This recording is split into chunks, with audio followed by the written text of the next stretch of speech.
yamutul mar'u ala ma asya alaih. Seseorang itu akan meninggal sesuai kebiasaan hidupnya. Nah, karena itu kalau kita mau meninggal dalam keadaan husnul khatimah, yang mana itu menjadi idaman, impian dari setiap orang yang beriman dan Islam, maka keseharian kita harus kita biasakan melakukan kebaikan-kebaikan, ketaatan-ketaatan. Mati pasti, tapi husnul khatimah dan su'ul khatimah tergantung kehidupan kita. Matinya sudah pasti, kapan juga kita nggak tahu. Nah, kapannya nggak tahu, pasti mati. Nah, karena pasti mati, mau nggak mau kita harus membiasakan dalam keseharian kehidupan kita ini kebaikan, ketaatan, dan itu berat. Sebagaimana di dalam beberapa hadis yang lalu, kalau surga itu dilingkari dengan segala sesuatu yang tidak disenangi oleh nafsu. Bahkan malaikat ketika diperintahkan oleh Allah untuk melihat surga setelah yang pertama, artinya kedua kalinya, katanya malaikat, waduh, siapa yang bisa masuk ya Allah?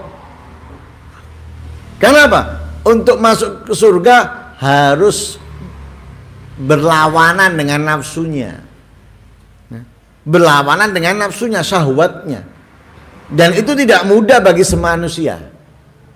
Tapi harus, kalau mau dia masuk surga, sama dengan husnul khatimah. Mau husnul khatimah, nggak cukup kita doa ya Allah biha, ya Allah biha, ya Allah biha, nggak cukup. Mau di waktu siang, waktu malam, waktu pagi kita ya Allah biha, ya Allah biha husnul khatimah, tapi keseharian kita jauh dari kebaikan, dari ketaatan. Mau husnul khatimah sulit. Nabi sudah mengatakan itu, kullu abdin yamut yub'atsu kullu abdin ala ma mata alaih. Jadi yamutul mar'u ala ma asya. Seseorang itu akan meninggal sesuai kebiasaan hidupnya. Ya, karena itu kalau kita mau meninggal husnul khatimah, ketaatan, kebaikan yang harus kita kerjakan. Dibangkitkan sesuai matinya.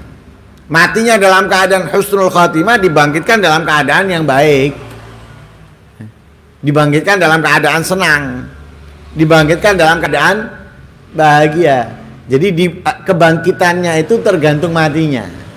Nah, karena itu kalau kita ingin dibangkitkan dalam keadaan senang, dalam keadaan bahagia, jauh dari kesengsaraan, dari kesedihan, maka kita harus hidup dengan penuh ketaatan, kebaikan, karena kebangkitannya tergantung kematiannya. Ya. Kita nggak ingin rahasia kemaksiatan kita terbongkar kelak, maka kita harus pintar menutup kemaksiatan kita, keburukan kita di atas dunia.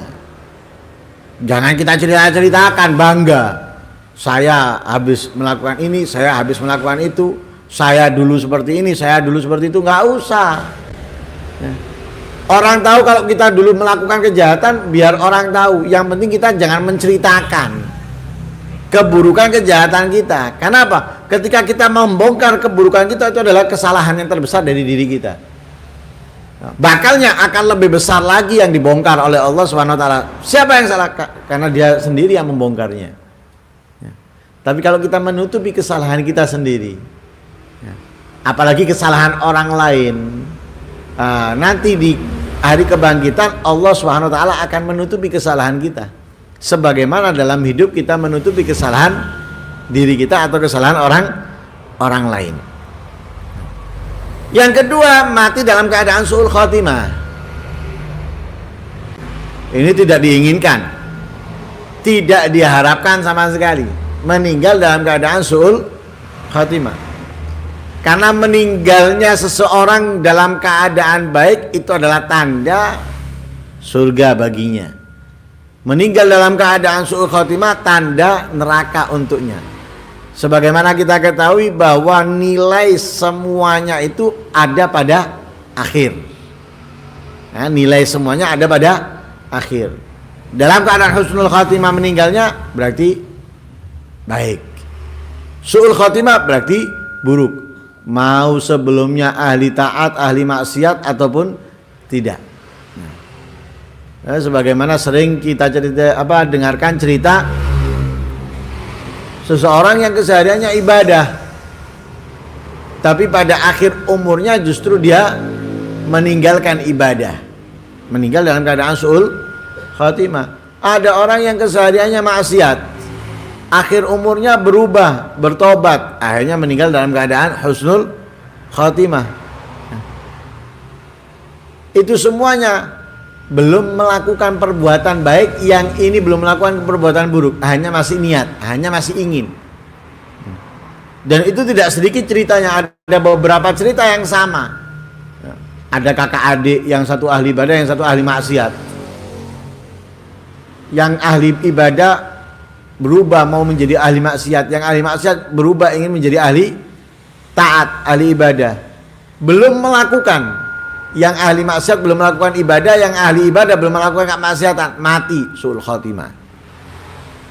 Ada lagi orang yang membunuh, sudah banyak yang dibunuh, bahkan sudah sampai 100. Akhirnya diperintahkan oleh seorang ulama untuk berangkat ke daerah di mana di sana dia akan bisa bertobat, berubah menjadi orang yang baik. Berangkat di tengah jalan mati, belum melakukan kebaikan, habis membunuh orang yang ke-100, belum melakukan kebaikan, masih mau menuju ke tempat yang disarankan, di tengah jalan mati. 2 malaikat rebutan, pekku, neraka ini, punyaku ini, surga, rebutan malaikat. Yang ini mau menyiksa, yang ini mau memberikan kenikmatan. Masing-masing punya alasan. Yang ahli malaikat yang akan membawanya ke neraka untuk disiksa karena dia belum melakukan kebaikan, dan dia sudah membunuh 100 orang. Sedangkan yang ini mau membawa ke surga, kenapa? Dia sudah niat untuk melakukan kebaikan, dia sudah niat mau bertobat. Akhirnya datang malaikat ketiga atas perintahnya Allah memberikan jawaban untuk keduanya. Gini aja sudah, hitung jarak antara orang ini ke tempat tujuan atau ke tempat berangkat, mana yang lebih dekat, mana yang lebih dekat. Hitung, subhanallah, jarak ke tempat tujuan lebih dekat sejengkal, lebih dekat sejengkal, kaceknya cuma sejengkal ke tempat tujuan. Akhirnya katanya malaikat, kalau seperti itu berarti ini miliknya malaikat rahmah, malaikat yang akan memberikan kenikmatan, yang akan membawa dia ke surga. Belum melakukan, belum melakukan. Lah, tergantung akhirnya, tergantung akhir. Lah, karena tergantung akhir, maka mau tidak mau kita harus memperbaiki kehidupan kita, memenuhi ketaatan, kebaikan untuk apa? Akhir yang baik.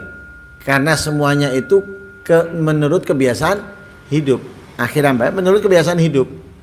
Nah, jarang atau nggak banyak yang berbeda dengan kebiasaan hidupnya sedikit. Bukan berarti nggak ada, tapi nggak banyak. Justru yang paling banyak itu sesuai dengan kebiasaan hidupnya. Kemudian wa yub'atsu ala ma mata, dia dibangkitkan sesuai kematinya. Ya, sesuai matinya. Kalau matinya ketaatan, kebaikan, ya, ibadah dan lain sebagainya, akan dibangkitkan dalam keadaan ibadah, dalam keadaan baik dan lain sebagainya. Kalau dia meninggal dalam keadaan maksiatan, dibangkitkan dalam keadaan menangis, dalam keadaan sedih, dalam keadaan tersiksa. Naudzubillah min dzalik.